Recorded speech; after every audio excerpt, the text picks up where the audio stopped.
Hello students, ये video class 11th के students के लिए है। हॉर्नबिल बुक का आपका फर्स्ट चैप्टर है the portrait of a lady, written by Khushwant Singh. चलिए इस चैप्टर को पैराग्राफ वाइज स्टडी करेंगे। स्टार्ट करते हैं वीडियो। देखिए, आपकी हॉर्नबिल का फर्स्ट चैप्टर है इंग्लिश में the portrait of a lady, written by Khushwant Singh. ठीक है, ये बहुत ही अच्छा चैप्टर है। इस चैप्टर को थोड़ा ध्यान से पढ़ें। देखिए, खुशवंत सिंह जो इसके राइटर हैं, उनका जन्म सन 1915 में हुआ था और जो उनकी डेथ है 2014 में हुई थी, 2014 में। जो कि एक इंडियन ऑथर हैं, एक जर्नलिस्ट है, लॉयर हैं एंड पॉलिटिशियन हैं। उनका एक बेस्ट नोवेल था ट्रेन टू पाकिस्तान, इन 1956 में वो पब्लिश्ड हुआ था।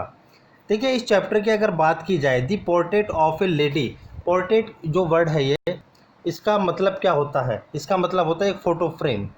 फ़ोटो फ्रेम यानी कि एक महिला का शब्द चित्र।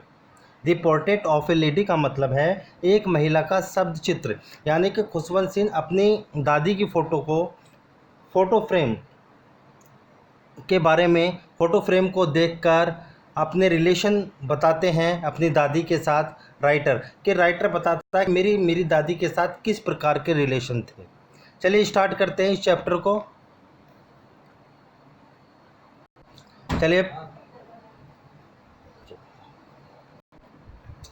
चलिए पैराग्राफ फर्स्ट। देखिए, my grand mother like everybody's grand mother was an old woman. मैंने जैसे कि आपको ऊपर बताया है कि जो राइटर हैं खुशवंत सिंह, उनकी दादी के साथ कैसे रिलेशन है। अपनी दादी को उन्होंने 20 साल की उम्र से, यानी कि 20 साल से जो अपनी दादी को वो देख रहे हैं, वो पूरी अपनी दादी के एक फ्रेम को देखकर पूरी स्टोरी बताते हैं कि उनकी दादी देखने में कैसे लगती थी और किस प्रकार के रिलेशन उनकी दादी के साथ थे। तो कहते हैं वो कि मेरी दादी किसी अन्य व्यक्ति की दादी की तरह एक ओल्ड वोमेन थी, यानी कि एक बूढ़ी स्त्री थी। She had been old and wrinkled for the 20 years that I had known her. People said that she had once been young and pretty and had even had a husband. यानी कि मैं उनको 20 वर्षों से केवल ओल्ड अवस्था में ही देख रहा हूँ और उनके चेहरे पे जो थी काफ़ी झुर्रियाँ पड़ी हुई थी। लोग कहते हैं कि वो कभी युवा और सुंदर थीं, उनका एक पति भी था।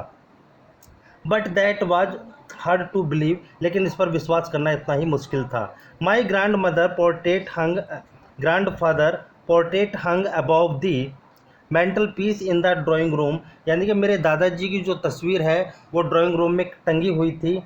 ही वोर ए बिग टर्बन, जो कि बड़ी यानी कि पगड़ी पहने हुए थे, एंड लूज फिटिंग क्लॉथ, और हल्के कपड़े पहने हुए थे, लूज फिटिंग वाले। His long white beard covered the best part of his chest and looked at the least 100 years old। यानी कि वो देखने में ऐसे लगते थे, उनकी जो दाढ़ी थी वो इतनी लंबी थी कि उनकी आधी चेस्ट ढक जाती थी, और देखने में ऐसे लगते थे जैसे उनकी उम्र 100 ईयर्स हो, यानी कि 100 साल की उम्र हो। He did not look the sort of person who would have a wife or children, wife of children। यानी कि वे कम से कम 100 वर्ष के दिखाई देते थे। वो इस प्रकार के व्यक्ति दिखाई नहीं देते थे जिनकी पत्नी या बच्चे हों।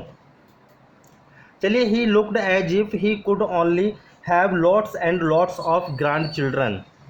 वे केवल ऐसे दिखाई देते थे जिनके बहुत से पोते और पोतियां हों, यानी कि इतने बूढ़े दिखाई देते थे वो। As for my grandmother being young and pretty, जहाँ तक इस बात का संबंध है कि मेरी दादी जवान और सुंदर थी, तो the thoughts was almost revolting, यानी कि यह विचार घृणास्पद है। क्लियर? देखिए, she often told us of the game she used to play as a child that seemed quite absurd and undignified on her part, and we treated I like the fable of the prophets she used to tell us. यानी कि वे प्राय हमें उन खेलों के बारे में बताया करती थीं जिनको बच्ची के रूप में वो खेला करती थी। वे खेल जिनके लिए उन्हें वो प्रेरित किया करती थीं और हमसे जो कहा करती थीं वह पैगंबरों तथा शिक्षाप्रद कहानियों के समान होती थी। ऐसी बातें क्या करती थी जैसे कोई पैगंबर हो, यानी कि जो जिसमें एजुकेशन हो, ऐसी ऐसी कहानियाँ हमसे वो हमेशा कहा करती थी। देखिए paragraph number 2, she had always been short and fat and slightly bent. Her face was a crisscross of wrinkle running from everywhere to everywhere. देखिए वह सदा छोटे कद की, मोटी और थोड़ी झुकी हुई थी, यानी कि उनकी कमर थोड़ी सी झुकी हुई थी और उनकी जो हाइट थी वो कम थी। उनके चेहरे पर यानी कि तिरछी जो थी झुर्रियाँ पड़ी हुई थी, तिरछी झुर्रियाँ पड़ी हुई थी, यानी कि हर face was a criss cross of wrinkle running from everywhere to everywhere, यानी कि पूरे चेहरे पर उनके झुर्रियाँ पड़ी हुई थी। No we were certain she had always been as we had known her, old so terrible old that he could not have grown older and had stayed at the same age for 20 years. She could never have been pretty, but she was always beautiful. She hoped that the house in spots white with one hand resting on her waist to balance her stoop and her other pucked face, and her lips constantly moved in prayer. Yes, she was beautiful. She was like the winter landscape in the mountain, an expanse of pure white, breathing peace and contentment. Contentment देखिए, यानी कि उनके चेहरे पर झुर्रियाँ पड़ी हुई थी, यानी कि हमें निश्चित थे कि वे सदा ऐसी ही होंगी जैसा हम उनको जानते थे। वो इतनी ज़्यादा बूढ़ी थीं कि वे उनसे अधिक वृद्ध नहीं हो सकती, यानी कि ऐसा महसूस होता है राइटर को कि वो इतनी ज़्यादा बूढ़ी हैं कि इससे ज़्यादा शायद वो ओल्ड नहीं हो सकती। और 20 वर्ष से वे उसी आयु पर रुकी हुई थी। वे कभी भी मनोहर नहीं रही हैं, यानी कि मनोहर नहीं रही हैं, पर वह सदा सुंदर थी मन से। वह घर में इधर उधर बेदाग सफ़ेद कपड़ों में बेढंग तरीके से घूमती रहती थी, क्योंकि एक विडो थी तो वो वाइट कलर की साड़ी पहना करती थी। उनके झुकाव को संतुलित करने के लिए वे अपना एक हाथ हमेशा कमर पर रखती थी, यानी कि काफ़ी बूढ़ी थी तो यानी कि कमर झुकी हुई थी तो एक हाथ वो हमेशा अपनी कमर पर रखती थी और दूसरे हाथ से जयमाला हमेशा जपती रहती थी।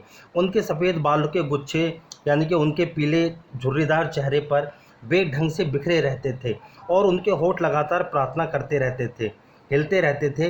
वह सुंदर थीं। वह सर्दियों से यानी कि एक पर्वत या भूदृश्य के समान थीं, जो सफ़ेद शांत चित्र के समान दिखाई देती थीं, जिससे शांति और संतोष प्राप्त होता था। चलिए students, paragraph number 3, my grand mother and I were good friends, यानी कि मेरी दादी जी और मैं बहुत ही अच्छे मित्र थे। My parents left me with her when they went to live in the city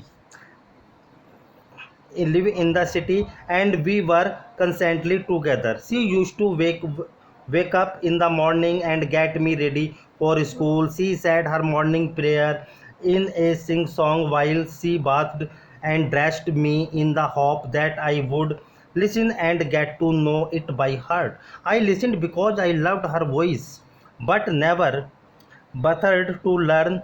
Then she would fetch my wooden slate, which she had already wasted and plastered with yellow chalk, a tin ink pot and a red pen, them all the bundle and hand it to me. After a breakfast of a thick state the chapati with a little butter and sugar spread on it, we went to school. She carried several slate chapatis with her for the village dogs.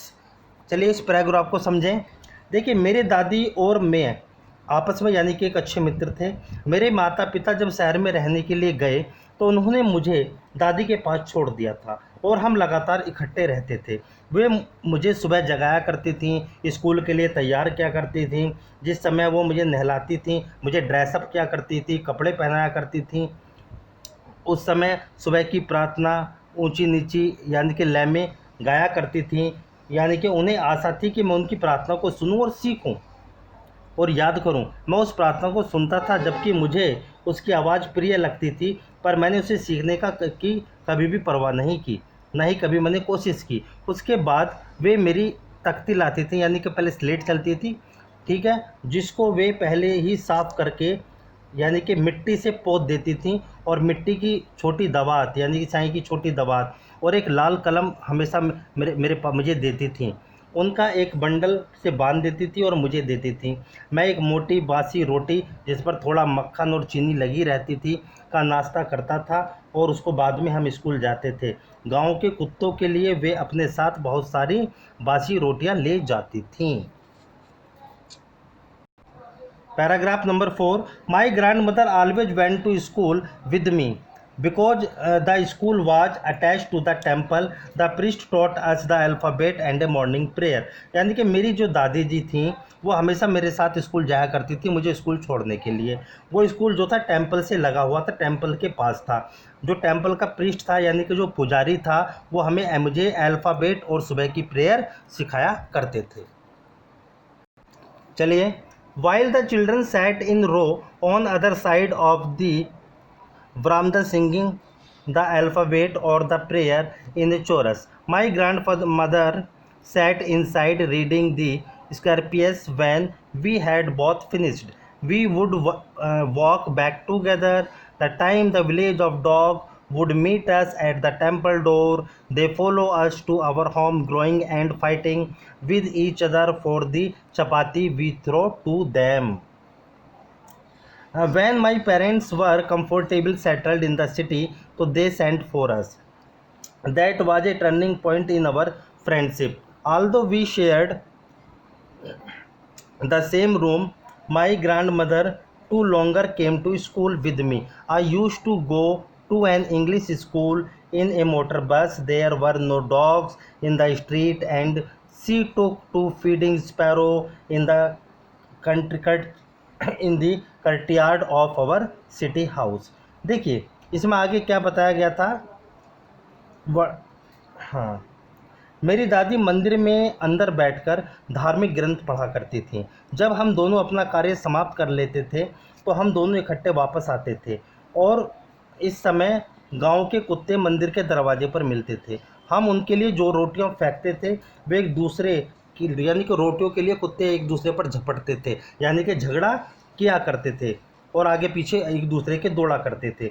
जब मेरे माता पिता शहर में आराम से रहने लगे तो उन्होंने हमें भी बुला लिया। वह हमारे लिए एक अच्छा मित्रता का महत्वपूर्ण पड़ाव था। यद्यपि हम एक ही कमरे में रहते थे, मेरी दादी अब मेरे साथ स्कूल नहीं जाती थी। मैं एक अंग्रेजी स्कूल में जाता था और बाई बस यानी कि बस के द्वारा, जहाँ गलियों में कुत्ते नहीं मिलते थे अब, और दादी अपने शहरी मकान में यानी कि जो स्पैरो थी, चिड़ियाँ थीं, उनको दाना डालकर अपना समय बिताती थी। चलिए paragraph number 5. As the year rolled by, we saw less of each other for some time. She continued to wake me up and get me ready for school. When I came back, she would ask me what the teacher had taught me. I would tell her English word and little things of the Western science and learning, the law of gravity, principles, the world being around, etc. This made her unhappy. She could not help me with my lesson. She did not believe in the things they taught at the English school and was dressed that there was no teaching about God and the scripts. One day I announced that we were being given music lesson. She was very disturbed. To her music had lewd association. It was the non-poly of Holtocks and beggars, and not meant by the gentlefolk. She said nothing, but her silence meant disapproval. She really talked to me after that. देखिए students, इस paragraph में जैसे जैसे समय गुजरता गया हम एक दूसरे से और कम मिलते थे, यानी कि कुछ समय तक उन्होंने मुझे जगाना जारी रखा और मुझे स्कूल के लिए तैयार करती रहीं। जब मैं वापस जाता था तो मुझसे पूछा करती थी कि आज टीचर ने मुझे क्या पढ़ाया है। मैं उनको बताया करता था, यानी कि कुछ इंग्लिश के शब्द और कुछ विज्ञान की क्लास जो मुझे पढ़ाई जाती थी, यानी कि विज्ञान में मुझे गुरुत्वाकर्षण का सिद्धांत किस प्रकार पढ़ाया जाता था। उस चीज़ को मैं अपनी दादी को बताया करता था, यानी कि पृथ्वी गोल है आदि।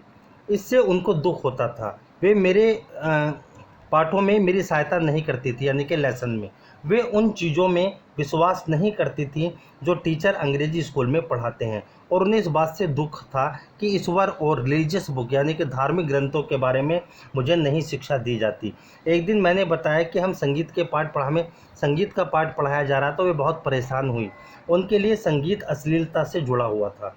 संगीत पर यानी कि वेश्याओं और भिखारियों का एकाधिकार था, और वह अच्छे लोगों के लिए नहीं होता था। उन्होंने कुछ नहीं कहा, पर उनकी चुप्पी का अर्थ असहमति थी। इसके बाद वे मुझसे बहुत कम बात करती थीं। चलिए students, passage number 6। When I went up to university, I was given a room of my own. The common link of friendship was snapped. My grandmother accepted her solution with religion. She rarely left her spinning wheel to talk to anyone from sunrise to sunset. She sat to her wheel spinning and the wrestling prayer. Only in a afternoon she relaxed for a while to feed the sparrow. While she sat in the veranda breaking the bread into little bits, hundreds of little birds collected round her, creating a veritable bedlam of chirpings. Some came and passed on her legs, other on her shoulders. Some even sat on her head. She smiled but never shooed them away. It used to be the happiest half hour of the day for her. देखिए students, जब मैंने degree college यानी कि विश्वविद्यालय में प्रवेश किया, तो मुझे एक कमरा अलग से दे दिया गया। यानी कि अब मेरी और मेरी दादी की जो मित्रता थी, की जो कड़ी थी, वो टूट चुकी थी। मेरी दादी ने अकेलापन चुपचाप स्वीकार कर लिया। वह किसी से बात नहीं करती थी, कताई और कढ़ाई का काम भी कम करती थी। सुबह से लेकर शाम तक वे अपना चरखा काटती रहती थीं और प्रार्थना करती थीं कि दोपहर बाद थोड़ी देर के लिए वे आराम करती थीं, और फिर जो चिड़ियाँ थीं उन्हें हमेशा दाना डाला करती थीं। जब वे बरामदे में बैठती थीं तो रोटी के छोटे छोटे टुकड़े तोड़ती थीं। तब उनके चारों ओर सैकड़ों यानी कि चिड़ियाँ इकट्ठा हो जाया करती थीं। उनके चहचहाने की आवाज़ से वो हमेशा खुश हुआ करती थीं। कुछ चिड़ियाँ आती थीं और दादी के पैरों पर बैठ जाती थीं, और कुछ कंधों पर। कुछ चिड़ियाँ तो दादी के सिर पर भी बैठ जाती थीं। दादी मुस्कुराती थी, लेकिन वे उनको कभी भी डराकर नहीं भगाती थीं। दिन का यह आधा घंटा उनके लिए सबसे अधिक खुशी देता था। चलिए स्टूडेंट्स, पैराग्राफ नंबर 7 देखिए। When I decided to abroad the further studies, यानी कि जब मैंने आगे अध्ययन करने के लिए विदेश जाने का निश्चय किया, तो I was sure my grand mother would be upset, यानी कि मुझे यकीन था कि मेरी दादी दुखी होंगी। I would be away 4-5 years, यानी कि मैं 5 वर्ष तक बाहर रहूँगा। And at her age one could never tell, और उनकी आयु में कोई कमी नहीं कर सकता। Clear. But my grandmother could she was not even sentimental. She came to leave me at the railway station but did not talk to slow my emotion. ठीक है। देखिए, मेरी दादी ऐसा ना कर सकें, यानी कि वे भावुक भी नहीं हुई। वे मुझे रेलवे स्टेशन पर छोड़ने के लिए आईं, और उन्होंने कोई बात नहीं की और न ही कोई भाव दिखाया, यानी कि इमोशन दिखाया। Her lips moved in prayer, her mind was lost in prayer, her finger were busy telling the beads of her rosary. Silently she kissed me forehead, and when I left I cherished the most imprints as perhaps the last scene of physical contact between us। देखिए, जब वो railway station पर मुझे छोड़ने आई, तो उनके मन में हमेशा प्रार्थना में उनका मन खोया हुआ था। वे उनकी उंगलियां में माला जो थी, जिसे वो हमेशा जपती रहती थी, वो आज भी उसे उंगलियों पर जप रही थी। उन्होंने चुपचाप मेरा माथा चूमा, यानी कि मेरे माथे पर किस किया, और जब मैं चला गया तो मैंने गीली छाप को अपने मन में सजाया, जैसे ही वह शायद हमारे बीच में भौतिक संपर्क का अंतिम चिन्ह था, यानी कि शायद आज के बाद मैं अपनी दादी को ना मिलूं। वो इतनी बूढ़ी हो चुकी थी। अब राइटर सोच रहा था कि मैं शायद जब कभी वापस आऊँगा तो मेरी दादी शायद इस दुनिया में ना रहें। चलिए, but that was not so, पर ऐसा नहीं था। After 5 years I came back home and was met by her at the station. यानी कि 5 वर्षों के बाद मैं घर वापस आया और दादी मुझे स्टेशन पर मिली।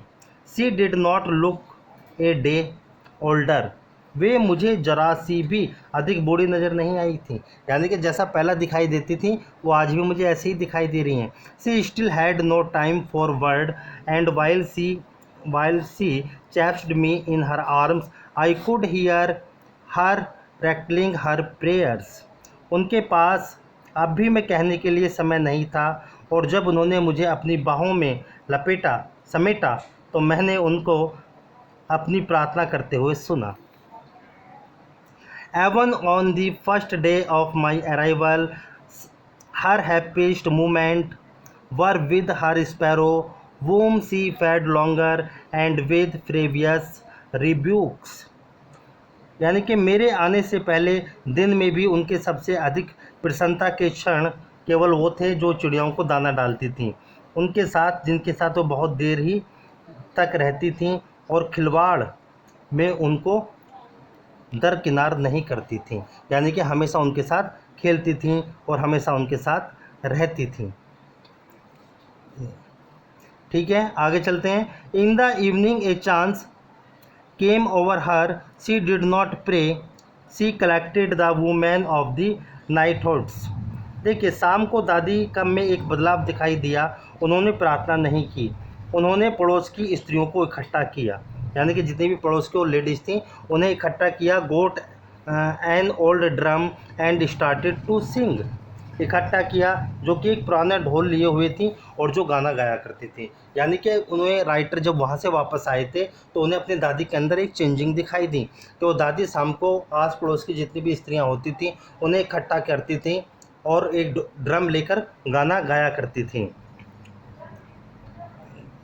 ठीक है, for several hours she trumps the singing skin and the disabded drum and sang of the homecoming of warriors. We had to pursue her to stop the avoid overtrusting. That was the first time silence I had known her that she did not pray. यानी कि काफ़ी दिनों से इस्तेमाल में न आए ढोलक को ढीली खाल को जो घंटों तक पिटती रहती थी और योद्धाओं की घर वापसी का गीत गाया करती थी। क्लियर? हम उनको रुकने के लिए रजामंद करना पड़ता था, जिससे कि उन पर ज़्यादा जोर ना पड़े। जब से मैं उनको जानता था वह पहला मौका था जब उन्होंने प्रार्थना नहीं की थी, यानी कि I had known her that she did not pray. चलिए, paragraph number 9। The next morning she was taken ill. यानी कि अगली सुबह मेरी जो दादी थी वो बीमार हो गई। It was a mild fever and the doctor told us that it would go. ठीक है, उनको मामूली बुखार था और डॉक्टर ने बताया कि वो बुखार उतर जाएगा। But my grand mother thought differently. लेकिन मेरी दादी कुछ अलग ही सोच रही थी। सी told us that her and was near. उन्हें लगता था कि अब उनका अंतिम समय आ गया है। She said that since only A few hours before the close of the last chapter of her life. अब उन्हें महसूस होने लगा था कि शायद अब उनकी ज़िंदगी का अंतिम चैप्टर समाप्त होने वाला है। She had omitted to pray. She was not going to waste any more time talking to us. ठीक है, उन्होंने प्रार्थना करनी छोड़ दी थी, यानी कि वे हम सब लोगों से बात करने में समय गंवाना नहीं चाहती थी। चलिए आगे। We protest but she ignored our protest. She lay peacefully in bed, praying and telling her beads. Even before we could suspect, her lips stopped moving and the rosary fell from her lifeless fingers. A peaceful pallor spread on her face and we know that she was dead. यानी कि that she was dead। यानी कि हमने मना लिया क्या, पर उन्होंने हमारी आपत्तियों को अनदेखा कर दिया। वे शांति से अपने बिस्तर पर लेट गईं, प्रार्थना करते हुए अपने मन में हमेशा कुछ न कुछ गुनगुनाती रहीं।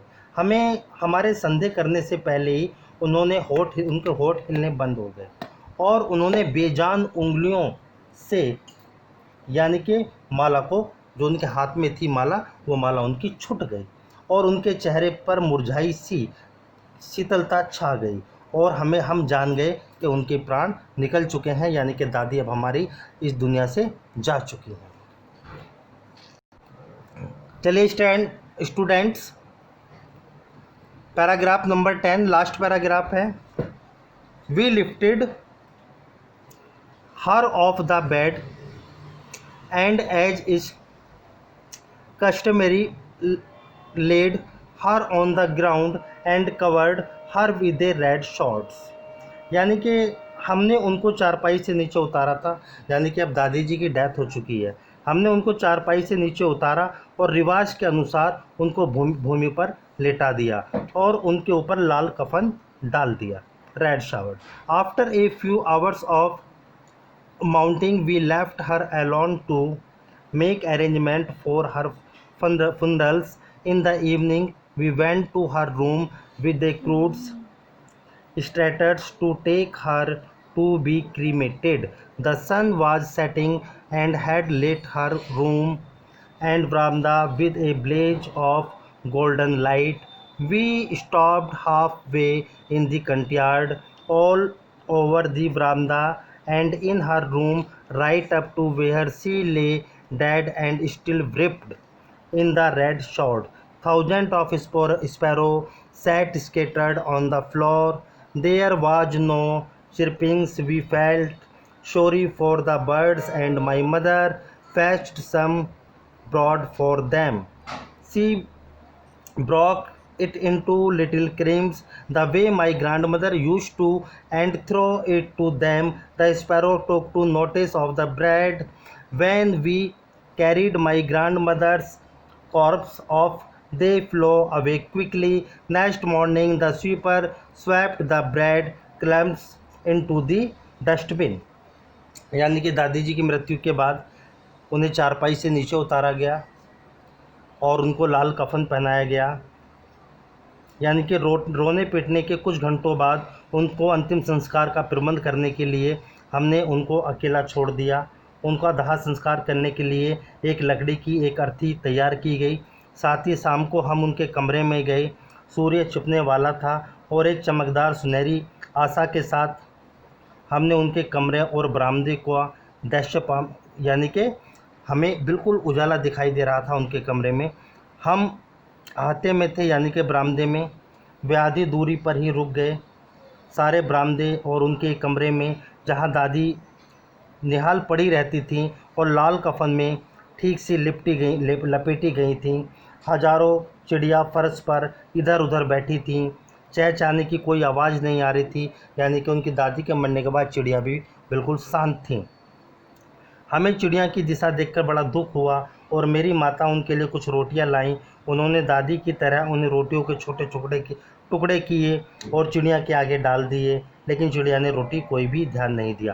यानी कि चिड़ियाओं ने रोटी के टुकड़े नहीं खाए और ना ही उन तरफ ध्यान दिया। जब हम दादी की अर्थी को उठाकर ले गए तो वो चुपचाप वहाँ से उड़ गईं। अगली सुबह रोटियों को, उन टुकड़ों को जो जमादार होता है, उसने उठाकर कूड़ेदान में डाल दिया। तो ठीक है स्टूडेंट्स, ये चैप्टर यहाँ पर हम कंप्लीट करते हैं। Thank you.